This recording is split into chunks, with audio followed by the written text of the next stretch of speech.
With some new veteran faces in the mix, can the Senators take the next step? Hey everyone, Rob Wong with you, and welcome into another NHL season preview as we'll take a look at the Ottawa Senators. And joining me to do that are Bruce Garrioch and Tim Baines of the Ottawa Sun.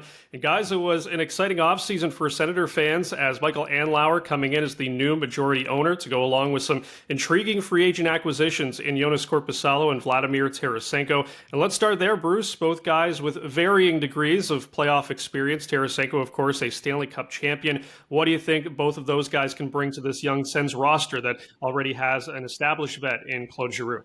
Well, I think you have to look at what Korpisalo did last year. He went to the LA Kings and he played pretty strong at the trade deadline. He played pretty strong for them in the playoffs and down the stretch. Pierre Dorion went and watched a couple of his playoff games in Los Angeles so he could get a firsthand look at him. The thing the Senators need most from a guy like Korpisalo is they need him to stabilize their net. This is a team last year, they used 7 goaltenders. And you can't possibly, when you use 7 goaltenders, be having success in that position. And they just couldn't keep anybody healthy. If he and Anton Forsberg can stabilize the net, then they'll be fine there. As for Vladimir Tarasenko, I think, Tim, he's the perfect replacement for a guy like Alex DeBrincat. DeBrincat scored 27 goals last year. You've got to replace those 27 goals, and I think a guy like Tarasenko is a proven goal scorer, and I think he'll be able to help this team. Yeah, with Korpisalo, really, 5 years, $20 million. I think they got him fairly cheap, probably based on the numbers he put up in Columbus. What he showed in LA, what they evaluated him, they looked at him. He could be the answer. That depends. He's got to make the first save. What he needs is the team to buy in front of him. He needs the team to play positionally sound. Any goalie needs that. But Korpisalo at that salary, in fact, could be a big bargain for the Senators. You look at Tarasenko, 31 years old, not long ago. I think he's a 5-time 30-goal scorer. Had a shoulder injury, had surgery in 2021, had a down year last year. But I think if you look at the shoulder surgery, maybe that was the reason why. As Bruce said, he should come in and basically should replace DeBrincat's numbers. Again, it's not a huge gamble when you bring a guy like that in, a proven goal scorer. And it's interesting too, Rob, because you bring up Claude Giroux, and Tim, I think that Claude Giroux played a big part in a guy like Tarasenko ending up here. Tarasenko switched agents, guys, just after free agency started. And he went to Pat Brisson and JP Barry, and JP Barry and Pat Brisson represent Claude Giroux. So Giroux's a pretty respected guy around the league, even if you haven't played with him. And I think that Tarasenko reached out to Giroux and said, what do you like about this team? And I thought it was interesting on the weekend when Tarasenko spoke, he said all the right things. He seems to like the young players. To me, he's a bigger wild card than Korpisalo because of the personality. But I think that he in some ways could make a bigger impact than Korpisalo. So as nice as those two players are, Tim, for this team, it's still going to hinge a lot on the players that are already on the roster. And Brady Chuck and Tim Stützle did take a huge step last year. What do you think the next step looks like for both of these young stars? I guess one of the benefits to being a pretty bad hockey team is you get high draft picks. And you look, and the Sens really struck gold with both of those guys. I think with Tkachuk, 4th overall, and then you look at Stützle, who is fast developing into one of the truly elite players in the National Hockey League. They're core players.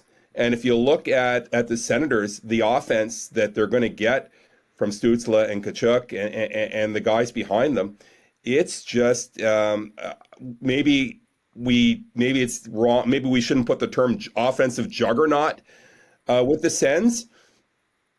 But they've got goal scorers, they've got offense, and with the improving back end, they're just two of the best young hockey players in the National Hockey League right now. Well, and you think about it, and one of the things we've talked about throughout this is That Stützle, he had 90 points last year, and now he's killing penalties. Like, he's taking on a bigger role. Brady Tkachuk lifts up this team, Rob, and he carries it on his back. And it's kind of interesting because every night he's a straw that stirs the drink. He's a guy that leads his team into battle. He leads his team by example. And he's also a very good guy to be around. And, he's kind of like his dad, but a different guy. And, we've seen his brother compete. We saw his brother help carry his team to a Stanley Cup final last year in Florida. I think that the combination of Brady Tkachuk and Tim Stützle and a healthy Josh Norris, I think this team could be in pretty good shape. And to Bruce's point, you talk about the leadership qualities of a guy like Brady Tkachuk, and you talk about really Stützle willing to take on, wanting to take on more, add more to his game. It really is a terrific 1-2 punch on your top line. As good as any young player, as good as any 1-2 punch in the league right now. Finally, guys, a lot of pundits around the league had the Sens as a dark horse playoff team last year that ultimately didn't materialize, but it seems like that hype is building once again. Bruce, what is the ceiling for this team if it all comes together? Well, if it all comes together, and there's still some ifs there. I mean, obviously, as we speak, Josh Norris has been wearing a non-contact jersey. Mind you, I think that will change, and he will suit up for a preseason game here soon. He missed all of last season, basically. He only played 8 games, had shoulder surgery near the end of the year, and has been recovering. He's got to be healthy. The other thing is, at some point or another here, and I do think it's going to happen, they've got to get Shane Pinto signed, and they've got to find room to get him in under the cap. The ceiling, I think it's too early to predict that this team will be a Stanley Cup contender. I think right now, I think here, Rob and Tim, everybody would just be happy with the ceiling of making the playoffs for the first time in 7 years, and then see what you can do. They've really tried, Tim, to, I don't know what the right word is, kind of lower expectations. I don't think that them not saying the word playoffs will help that, but I think that would be a pretty good ceiling for them this year, Tim, making the playoffs.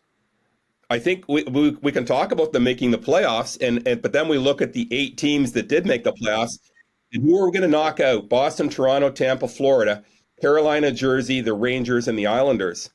Who off that group are you going to knock off? We also talk about the Buffalo Sabres, who finished ahead of the Senators last year. Like the Senators, another team with young stars on the rise. We're talking about the Penguins in Washington. Like, you can't discount a team with Sid the Kid on it. You're talking about the Washington Capitals. There's a lot of teams going to be in the mix. And if you look at the teams that did make the playoffs last year, realistically, do you knock the Islanders out? If that's one team that doesn't make the playoffs, there are a lot of teams ready to take that next step. That was the team I was going to say, Tim, when you were going through the teams. I'd say the Islanders are right, but go ahead. Yeah, I think the Buffalo Sabres, like the Senators, are a team on the rise, and they will be 2 of the best young teams, I think, in the years to come. But again, if you look at the 8 teams that did make the playoffs, let's knock the Islanders out. There's still a lot of talented hockey teams ahead of them. Well, and that's just it. I mean, you pointed to Washington and Pittsburgh, Ottawa and Buffalo. You're going to have, let's just take the Islanders out of the mix for no better reason than I think they will be out of the mix. You're right. You've got 4 teams knocking on the door to try to get their spot. The Sens are 2-0 against the Leafs. So maybe we knock the Leafs out of the mix. Kind of the first or worst thing. I think the Leafs might be a contender. Yeah, well, people in Ottawa definitely would be happy if that were the case. We'll see how things develop this season. Things are definitely trending in the right direction. For all of Bruce and Tim's Senators coverage this season, head over to the Ottawa Sun.